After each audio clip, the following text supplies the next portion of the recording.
잠언 23장. 내가 높은 관리와 함께 식사할 때 내 앞에 무엇이 있는지 잘 보아라. 시극이 일어나거든 내 목에 칼을 들이대라. 그의 진미를 탐하지 마라. 그것은 사람을 속인다. 부자가 되려다 건강을 해친다. 분수에 맞게 사는 지혜를 배워라. 아무리 재물에 눈독이 들여도 재물을 날개가 달린 독수리처럼 창공으로 훨훨 날아가 버릴 것이다. 구두쇠의 음식은 먹지 말고 그의 징수정찬을 탐하지 마라. 그런 사람은 속으로 저것이 얼마인데 하고 계산한다. 먹고 마시라고 말은 하겠지만 마음으로는 아까워한다. 내가 조금 먹은 것도 토하겠고 내가 말한 칭찬도 소용없게 될 것이다. 어리석은 자가 듣는 데서 말하지 마라. 그가 내 지혜를 비웃을 것이다. 조상들이 세운 밭 울타리를 옮기지 말고 고아의 밭이라고 야금야금 취하지 마라. 그들의 보호자는 힘이 있으니 그의 보호자가 그들의 사정을 듣고 너를 벌할 것이다. 훈계를 명심하고 지식의 말씀에 귀를 기울여라. 아이에게 회초리를 아끼지 마라. 매질한다고 죽지 않는다. 따끔하게 처벌해서 바로잡아야 아이가 올바르게 될 것이다. 내 아들아, 내 마음이 지혜를 깨우친다면 내가 얼마나 기쁘겠느냐. 내 입술이 올바른 것을 말한다면 내 심장이 얼마나 기뻐하겠느냐. 내 마음으로 죄인들을 부러워하지 말고 언제나 여호와를 경외하라. 그러면 내 앞길이 환하게 열릴 것이고 내 소망이 끊이지 않을 것이다. 내 아들아, 내 말을 듣고 지혜를 얻어라. 내 마음을 바른 길에 두어라. 술이나 고기를 탐하는 자와 어울리지 마라. 술에 취하고 먹는 것만 밝히는 사람은 가난에 떨어지고 게으른 사람은 누더기에 걸칠 것이다. 너를 낳는 아버지에게 순종하고 내 어머니가 나이 들어도 무시하지 마라. 진리를 사고 팔지는 말라. 지혜와 훈계, 명철을 사라. 의인의 아버지는 크게 기뻐하리라. 지혜로운 아들을 낳는 자는 그 아들 때문에 기쁨을 얻을 것이다. 내 부모를 즐겁게 해드려라. 너를 낳아주신 분을 기쁘게 해드려라. 내 아들아, 내 마음을 내게 주고 내 눈으로 내가 사는 모습을 보고 즐거워하라. 창녀는 깊은 구덩이며 바람난 여인은 좁은 웅덩이다. 그녀는 강도처럼 숨어서 기다리다가 수많은 남자들을 망친다. 재앙이 누구에게 있는가? 슬픔이 누구에게 있는가? 분쟁이 누구에게 있는가? 불평이 누구에게 있는가? 누가 불필요한 상처와 충혈된 눈을 가지고 있는가? 술독에 빠진 자에게 있고 독한 술을 들이키는 자들에게 있다. 술잔에 따라진 포도주가 붉고 번쩍이며 목으로 술술 넘어가는 가도 너는 거들떠보지 마라. 마침내 그것은 뱀같이 물 것이요 독사같이 쓸 것이다. 너는 너희 눈을 이상한 것들을 보고 입이 허튼 소리를 짓거리게 될 것이다. 너는 망망대해 가운데서 돛대 꼭대기에 누워 잠자는 자 같을 것이다. 아무리 때려봐라 하나도 아프지 않다. 아무리 때려봐라 아무 느낌도 없다. 술이 언제 깰 것인가? 깨면 또 마셔야지 라고 말할 것이다. 24장. 악인들을 부러워하지 마라. 그들의 친구가 될 생각을 하지 마라. 악인들은 늘 범죄만 생각하고 그 입술은 문제 일으킬 궁리만 한다. 지혜로 인해 집이 세워지고 슬기를 통해 집이 견고해진다. 지식을 통하여 그 방에는 온갖 귀하고 아름다운 보석들이 채워진다. 지혜로운 사람이 힘센 자보다 낫고 지식 있는 사람이 무사보다 낫다. 전략을 세우고 전쟁하라. 전략가들이 많아야 승리를 얻는다. 지혜는 미련한 자에게는 너무 높이 있어서 성문 앞 광장에서 할 말이 없다. 남을 해할 음모를 꾸미는 자는 음모자라 불린다. 미련한 자는 범죄할 생각만 하고 거만한 자는 사람들에게 혐오의 대상이 된다. 어려움을 당하여 낙담하는 것은 너희 연약함을 드러내는 것이다. 억울하게 사형장으로 끌려가는 자를 건져주고 처형장으로 잡혀가는 자를 구해주어라. 내가 아무것도 알지 못했다 할지라도 마음을 재는 분이 그것을 알지 못하시랴? 내 인생을 인도하시는 분이 알지 못하시랴? 그분께서 각 사람이 행한 대로 갚을 것이다. 내 아들아, 꿀은 몸에 좋으니 꿀을 먹어라. 꿀은 내 입에 달 것이다. 그리고 지혜가 내 영혼에 달다는 것도 알아라. 지혜를 찾으면 내 앞길이 열리고 내 소망이 꺾이지 않을 것이다. 악인처럼 의인의 집을 숨어서 엿보지 말고 그의 집을 망가뜨리지 마라. 의인은 7번 넘어져도 다시 일어나지만 악인은 재앙이 닥치면 망하고 만다. 내 원수가 넘어질 때 고사하게 여기지 마라. 그가 비틀거려도 기뻐하지 마라. 여호와께서 그것을 보시고 불쾌히 여기시어 그에게 진노를 거두실까 두렵다. 악인 때문에 불평하지 마라. 악인을 부러워하지 마라. 악인은 장래에 소망이 없다. 악인의 등불은 곧 꺼질 것이다. 내 아들아, 여호와를 경외하고 왕을 두려워하여라. 반역자들과는 어울리지 마라. 하나님과 왕을 반역하는 자들에게 갑자기 재앙이 내리니 그들에게 임할 재앙을 누가 막겠는가?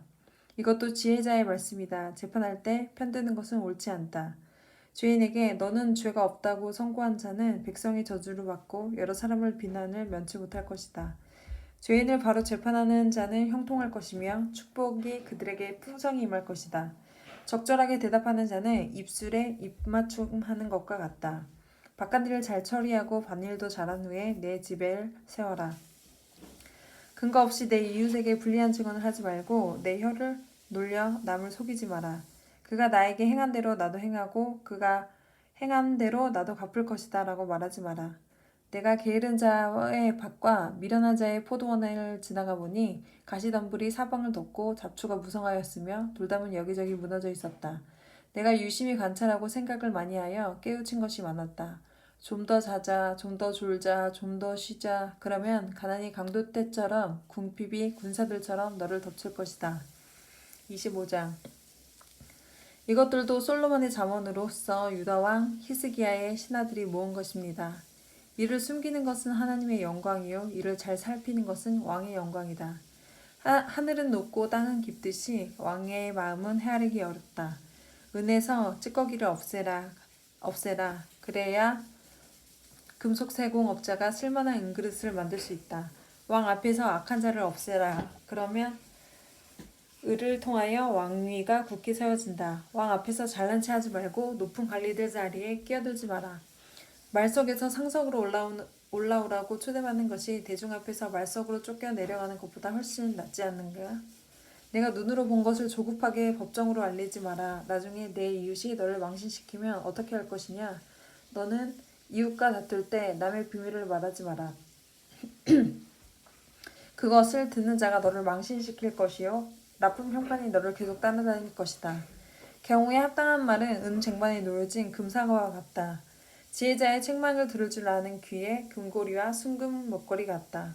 믿을 만한 심부름꾼은 그를 보낸 주인에게 추수하여 하며 땀 흘릴 때 마시는 얼음물과 같아서 그 주인의 마음을 시원하게 한다. 선물한다고 말만 하는 사람은 비없는 구름과 바람 같다. 끈기 있게 설득하면 통치자의 마음도 움직이고 부드러운 혀는 뼈도 녹인다. 꿀을 찾았거든 먹을 만큼만 먹어라. 너무 많이 먹으면 토할 것이다. 이웃집에 너무 들락거리지 마라. 그가 실증내고 미워할까 두렵다. 자기 이웃을 해치고자 거짓 증언하는 사람은 몽둥이나 칼, 날카로운 화살과 같다. 어려울 때 신용이 없는 사람을 의지하는 것은 썩은 이나 다친 발을 의지하는 것과 같다. 마음이 무거운 자 앞에서 노래하는 것은 추운 날 남을 발가벗기는 것과 같고 터진 상처에 식초를 붓는 것과 같다. 내 원수가 굶주리거든 그에게 먹을 것을 주어라. 목말라 하거든 마실 물을 주어라. 그리하면 그는 머리에 숯불을 둔 것 같이 부끄러워하고 여호와께서는 내게 상을 주실 것이다. 북풍이 비를 몰고 오듯 험담하는 혀는 분노를 초래한다. 옥상 한 구석에서 사는 것이 다투는 아내와 같이 사는 것보다 낫다. 먼 나라에서 보내온 좋은 소식은 목마른 영혼의 냉수와 같다. 의인이 악인에게 굴복하는 것은 우물이 흐려지고 샘이 썩는 것과 같다. 꿀을 너무 많이 먹으면 몸에 해롭고 자기 영광을 구하는 것도 명예롭지 못한다. 자기를 다스리지 못하는 자는 성벽이 무너진 성과 같다. 26장. 여름에 오는 눈이나 추수 때의 비처럼 어리석은 자에게 영예는 적절하지 않다. 근거 없는 저주는 참새가 퍼덕거리고 제비가 쏜살같이 날아가는 것처럼 상대방에게 미치지 못한다. 말에게는 채찍을, 나귀에게는 재갈을, 어리석은 자들의 등에는 몽둥이를 휘둘러야 한다. 어리석은 자의 어리석음을 따라 대답하지 마라. 그렇지 않으면 너도 그와 같이 될 것이다. 어리석은 자에게는 그의 어리석음에 따라 대답하여라. 스스로 지혜로운 채 할까 두렵다. 어리석은 자를 시켜 편지를 전하는 것은 자기 말을 자르고 극약을 마시는 것과 같다. 어리석은 자들이 잠언을 말하는 것은 다리 저는 사람의 다리와 같다.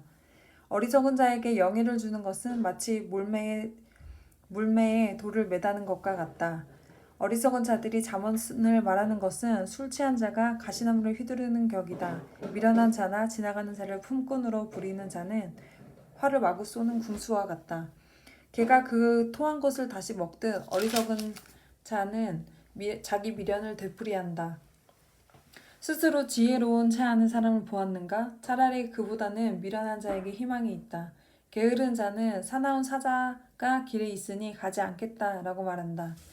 문짝이 돌적이를 따라 돌듯 게으른 뱅이는 침대에서만 뒹군다. 게으른 자는 자기 손을 밥그릇에 갖다 대고도 입에 넣을 생각을 안 한다. 게으른 자는 나는 슬기롭게 대답을 전하는 7명보다 낫다고 스스로 생각한다. 자기와 상관도 없는 다툼에 참견하는 행위는 개의 귀를 잡아당기는 사람과 같다. 횃불을 던지고 독이 묻은 화살을 쏘아대는 미친 사람과 같이 지혜 없는 사람은 자기 이웃을 속이고도 그저 장난삼아 했을 뿐이야 라고 말한다. 나무가 없으면 불이 꺼지듯 험난꾼이 없으면 다툼도 그친다. 숯불에 숯을 더하고 불에 나무를 더하듯 싸움꾼은 싸움에 부채질을 한다. 고자질은 맛난 음식과 같아서 뱃속 깊이 내려간다. 마음은 약하면서 입술만 부드러운 사람은 유약을 바른 토기와 같다. 악의를 품은 사람은 입술로는 그럴싸하게 말하지만 마음에는 독을 품고 있다. 그런 자가 듣기 좋은 말을 할지라도 믿지 마라. 7가지 혐오스러운 것들이 그 마음에 들어있다. 그의 악의가 교묘하게 숨겨져 있다 해도 그의 악한 생각이 회중 앞에서 드러날 것이다. 함정을 파는 자는 자신이 그곳을 빠질 것이요 돌을 굴리는 자는 그 돌에 치일 것이다. 거짓말하는 혀는 상대를 미워하고 아첨하는 입은 상대를 파멸로 이끈다. 아멘.